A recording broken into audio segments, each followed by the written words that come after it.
Dear faith partners, greetings in the name of our Lord Jesus Christ. చాలామంది నోట్లో మనం ఈ మధ్యకాలంలో ధర్మం అనే మాట వింటున్నాం. ఈ ధర్మం అనేది మరి తెలిసి ధర్మం అనే మాట మాట్లాడుతున్నారో తెలియక మాట్లాడుతున్నారో తెలియదు, కానీ ధర్మం అనే దానికి ఒక కొన్ని అర్థాలు ఉన్నాయి. ధర్మం అంటే ఏంటనేది. ధర్మం అంటే నీతిగా ఉండటం, న్యాయంగా ఉండటం, సత్యముగా ఉండటం, ఒక కర్తవ్యం కలిగి ఉండటం, తర్వాత సద్బద్ధం కలిగి ఉండటం, లేకపోతే సరైన మార్గాన్ని నిర్దేశించుకోవటం, ఇవన్నీ ధర్మం యొక్క లక్షణాలు. అంటే living righteous, doing justice, acting truthfully, performing once moral duty, uphold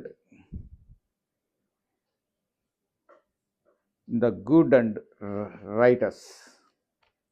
అంటే ఇది ధర్మం చెప్పే మాటలు.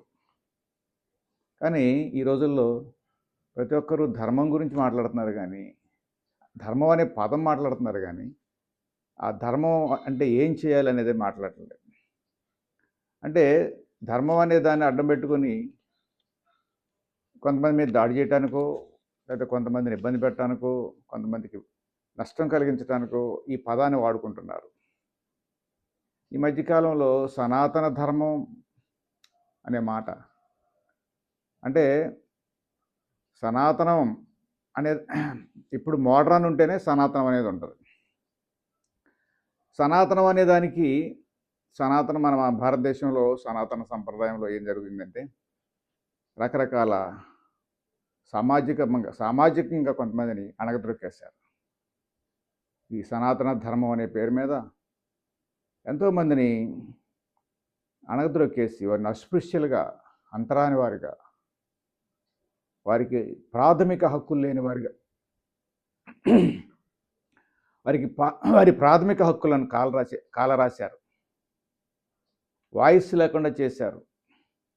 కనీసం రోడ్ల మీద నడవటానికి కూడా, పబ్లిక్ బజార్లో నడిచే అవకాశం కూడా లేకుండా ప్రాథమిక హక్కుల్ని కాలరాశారు. మళ్ళీ ఈ మధ్యకాలంలో మరి అలాంటి సనాతన ధర్మాన్ని గురించే మళ్ళీ మాట్లాడుతున్నారు. అంటే మనుషుల యొక్క స్వేచ్ఛను, మనుషుల యొక్క ఎదుగుదలను, అభివృద్ధిని ఆటంకపరిచే మాటలు మాట్లాడుతున్నారు. సత్యం మాట్లాడటం